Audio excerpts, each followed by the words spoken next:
Lord Jim, Chapter 3. A marvelous stillness pervaded the world, and the stars, together with the serenity of their rays, seemed to shed upon the earth the assurance of everlasting security.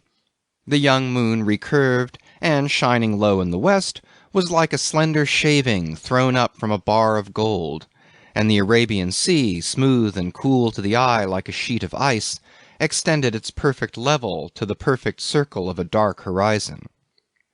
The propeller turned without a check, as though its beat had been part of the scheme of a safe universe, and on each side of the Patna, two deep folds of water, permanent and sombre on the unwrinkled shimmer, enclosed within their straight and diverging ridges, a few white swirls of foam bursting in a low hiss, a few wavelets, a few ripples, a few undulations that, left behind, agitated the surface of the sea for an instant after the passage of the ship, subsided, splashing gently, calmed down at last into the circular stillness of water and sky, with the black speck of the moving hull remaining everlastingly in its centre. Jim, on the bridge, was penetrated by the great certitude of unbounded safety and peace that could be read on the silent aspect of nature, like the certitude of fostering love upon the placid tenderness of a mother's face. Below the roof of awnings, surrendered to the wisdom of white men and to their courage, trusting the power of their unbelief and the iron shell of their fireship, the pilgrims of an exacting faith slept on mats, on blankets, on bare planks, on every deck, in all the dark corners, wrapped in dyed cloths, muffled in soiled rags, with their heads resting on small bundles, with their faces pressed to bent forearms, the men, the women, the children, the old with the young, the decrepit with the lusty, all equal before sleep, death's brother. A draught of air, fanned from forward by the speed of the ship, passed steadily through the long gloom between the high bulwarks, swept over the rows of prone bodies. A few dim flames in globe lamps were hung short here and there under the ridgepoles, and in the blurred circles of light thrown down and trembling slightly to the unceasing vibration of the ship, appeared a chin upturned, two closed eyelids, a dark hand with silver rings, a meagre limb draped in a torn covering, a head bent back, a naked foot, a throat bared and stretched as if offering itself to the knife. The well-to-do had made for their families shelters with heavy boxes and dusty mats. The poor reposed side by side with all they had on earth tied up in a rag under their heads. The lone old men slept, with drawn-up legs upon their prayer carpets, with their hands over their ears and one elbow on each side of the face. A father, his shoulders up and his knees under his forehead, dozed dejectedly by a boy who slept on his back with tousled hair and one arm commandingly extended. A woman, covered from head to foot like a corpse with a piece of white sheeting, had a naked child in the hollow of each arm. The Arab's belongings, piled right aft, made a heavy mound of broken outlines, with a cargo lamp swung above and a great confusion of vague forms behind. Gleams of paunchy brass pots, the footrest of a deck-chair, blades of spears, the straight scabbard of an old sword leaning against a heap of pillows, the spout of a tin coffee-pot. The patent log on the taffrail periodically rang a single tinkling stroke for every mile traversed on an errand of faith. Above the mass of sleepers a faint and patient sigh at times floated, the exhalation of a troubled dream, and short metallic clangs, bursting out suddenly in the depths of the ship, the harsh scrape of a shovel, the violent slam of a furnace door, exploded brutally, as if the men handling the mysterious things below had their breasts full of fierce anger, while the slim high hull of the steamer went on evenly ahead, without a sway of her bare masts, cleaving continuously the great calm of the waters under the inaccessible serenity of the sky. Jim paced athwart, and his footsteps in the vast silence were loud to his own ears as if echoed by the watchful stars. His eyes, roaming about the line of the horizon, seemed to gaze hungrily into the unattainable, and did not see the shadow of the coming event. The only shadow on the sea was the shadow of the black smoke pouring heavily from the funnel, its immense streamer, whose end was constantly dissolving in the air. Two Malays, silent and almost motionless, steered, one on each side of the wheel, whose brass rim shone fragmentarily in the oval of light thrown out by the binnacle. Now and then a hand, with black fingers alternately letting go and catching hold of revolving spokes, appeared in the illumined part. The links of wheel chains ground heavily in the grooves of the barrel. Jim would glance at the compass, would glance around the unattainable horizon, would stretch himself till his joints cracked, with a leisurely twist of the body, in the very excess of well-being, and, as if made audacious by the invincible aspect of the piece, he felt he cared for nothing that could happen to him to the end of his days. From time to time he glanced idly at a chart pegged out with 4 drawing pins on a low, 3-legged table abaft the steering gear case. The sheet of paper portraying the depths of the sea presented a shiny surface under the light of a bull's-eye lamp lashed to a stanchion, a surface as level and smooth as the glimmering surface of the waters. Parallel rulers with a pair of dividers reposed on it. The ship's position at last noon was marked with a small black cross, and the straight pencil line drawn firmly as far as Perium figured the course of the ship, the path of souls toward the holy place, the promise of salvation, the reward of eternal life, while the pencil, with its sharp end touching the Somali coast, lay round and still like a naked ship's spar floating in the pool of a sheltered dock.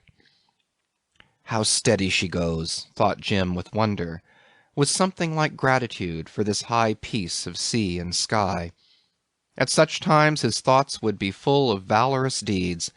He loved these dreams and the success of his imaginary achievements. They were the best parts of his life, its secret truth, its hidden reality. They had a gorgeous virility, the charm of vagueness. They passed before him with an heroic tread. They carried his soul away with them, and made it drunk with the divine filter of an unbounded confidence in itself. There was nothing he could not face.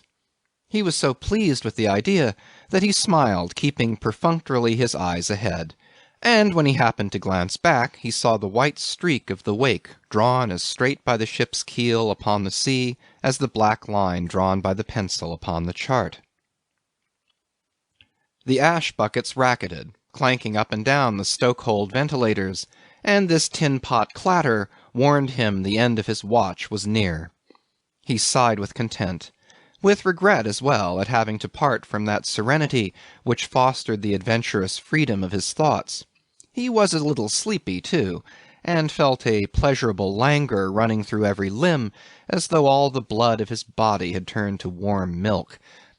His skipper had come up noiselessly, in pyjamas, with his sleeping jacket flung wide open. Red of face, only half awake, the left eye partly closed, the right staring stupid and glassy, he hung his big head over the chart and scratched his ribs sleepily. There was something obscene in the sight of his naked flesh. His bared breast glistened soft and greasy, as though he had sweated out his fat in his sleep. He pronounced a professional remark in a voice harsh and dead, resembling the rasping sound of a wood file on the edge of a plank. The fold of his double chin hung like a bag triced up close under the hinge of his jaw. Jim started, and his answer was full of deference, but the odious and fleshy figure, as though seen for the first time in a revealing moment, fixed itself in his memory forever, as the incarnation of everything vile and base that lurks in the world we love.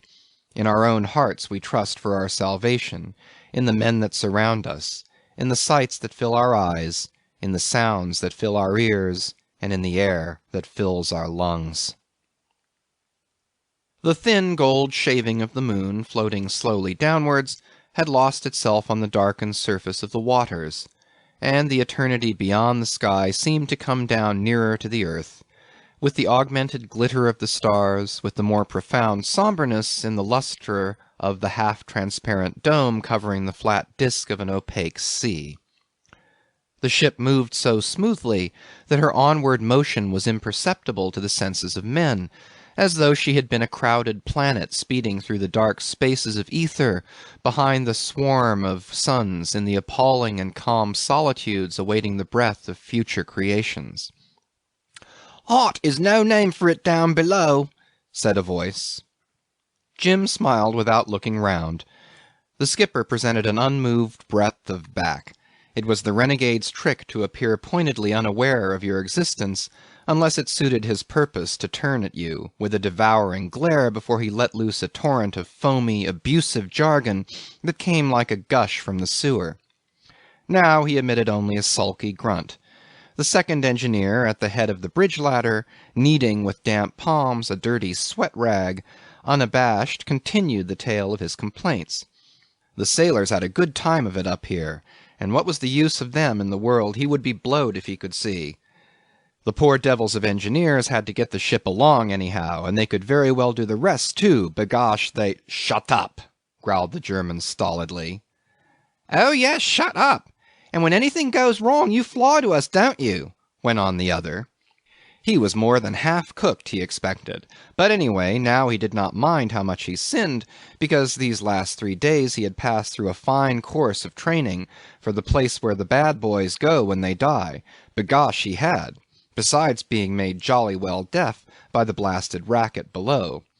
The derned compound surface-condensing rotten scrap heap rattled and banged down there like an old deck winch, only more so, and what made him risk his life every night and day that God made amongst the refuse of a breaking-up yard flying round at 57 revolutions was more than he could tell. He must have been born reckless, begosh. He— "Where did you get drink?" inquired the German, very savage, but motionless in the light of the binnacle, like a clumsy effigy of a man cut out of a block of fat. Jim went on smiling at the retreating horizon. His heart was full of generous impulses, and his thought was contemplating his own superiority. "Drink?" repeated the engineer with amiable scorn. He was hanging on with both hands to the rail, a shadowy figure with flexible legs. "Not from you, captain. You're far too mean, begosh. You would let a good man die sooner than give him a drop of schnapps. That's what you Germans call economy. Penny wise, pound foolish." He became sentimental. The chief had given him a forefinger nip about 10 o'clock. "Only one, so help me." Good old chief, but as to getting the old fraud out of his bunk, a 5-ton crane couldn't do it. Not it. Not tonight, anyhow. He was sleeping sweetly like a little child with a bottle of prime brandy under his pillow. From the thick throat of the commander of the Patna came a low rumble, on which the sound of the word Schwein fluttered high and low like a capricious feather in a faint stir of air. He and the chief engineer had been cronies for a good few years, serving the same jovial, crafty old Chinaman with horn-rimmed goggles and strings of red silk pleated into the venerable grey hairs of his pigtail. The quayside opinion in the Patna's home port was that these two, in the way of brazen peculation, had done together pretty well everything you can think of. Outwardly they were badly matched, one dull-eyed, malevolent, and of soft, fleshy curves, the other lean, all hollows, with a head long and bony like the head of an old horse, with sunken cheeks, with sunken temples, with an indifferent glazed glance of sunken eyes. He had been stranded out east somewhere, in Canton, in Shanghai, or perhaps in Yokohama. He probably did not care to remember himself the exact locality, nor yet the cause of his shipwreck. He had been, in mercy to his youth, kicked quietly out of his ship 20 years ago or more, and it might have been so much worse for him that the memory of the episode had in it hardly a trace of misfortune. Then, steam navigation expanding in these areas, and men of his craft being scarce at first, he had got on after a sort. He was eager to let strangers know, in a dismal mumble, that he was an old stager out here. When he moved, a skeleton seemed to sway loose in his clothes. His walk was mere wandering, and he was given to wander thus around the engine-room skylight, smoking, without relish, doctored tobacco in a brass bowl at the end of a cherrywood stem 4 feet long, with the imbecile gravity of a thinker evolving a system of philosophy from the hazy glimpse of a truth. He was usually anything but free with his private store of liquor, but on that night he had departed from his principles, so that his second, a weak-headed child of Wapping, what with the unexpectedness of the treat and the strength of the stuff, had become very happy, cheeky, and talkative. The fury of the New South Wales German was extreme. He puffed like an exhaust pipe, and Jim, faintly amused by the scene, was impatient for some time when he could get below. The last 10 minutes of the watch were irritating, like a gun that hangs fire. Those men did not belong to the world of heroic adventure. They weren't bad chaps, though. Even the skipper himself. His gorge rose at the mass of panting flesh, from which issued gurgling mutters, a cloudy trickle of filthy expressions, but he was too pleasurably languid to dislike actively this or any other thing. The quality of these men did not matter. He rubbed his shoulders with them, but they could not touch him. He shared the air they breathed, but he was different. Would the skipper go for the engineer? The life was easy, and he was too sure of himself to... The line dividing his meditation from a surreptitious doze on his feet was thinner than a thread in a spider's web. The second engineer was coming, by easy transitions, to the consideration of his finances and his courage. "Who's drunk? I? No, no, Cap'n, that won't do. You ought to know by this time the chief ain't free-hearted enough to make a sparrow drunk, b'gosh. I never been the worse for liquor in my life. The stuff ain't made yet would make me drunk. I could drink liquid fire against your whiskey peg for peg, b'gosh, and keep cool as a cucumber. If I thought I was drunk, I would jump overboard. Do away with meself, b'gosh. I would. Straight. And I won't go off the bridge.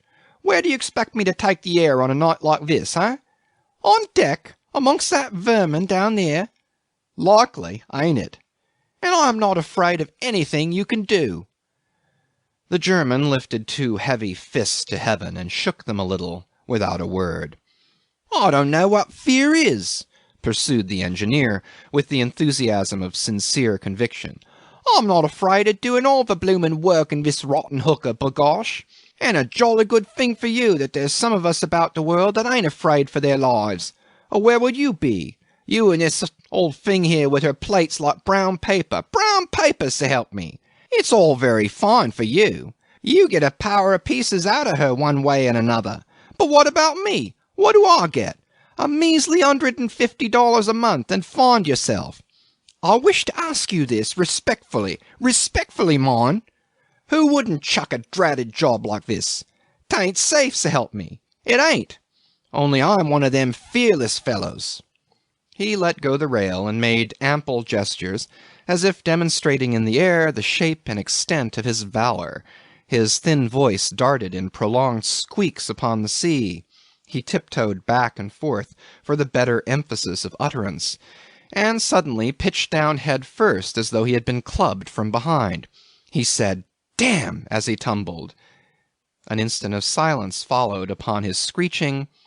Jim and the skipper staggered forward by common accord, and catching themselves up stood very stiff and still, gazing, amazed at the undisturbed level of the sea. Then they looked upward at the stars. What had happened? The wheezy thump of the engines went on. Had the earth been checked in her course?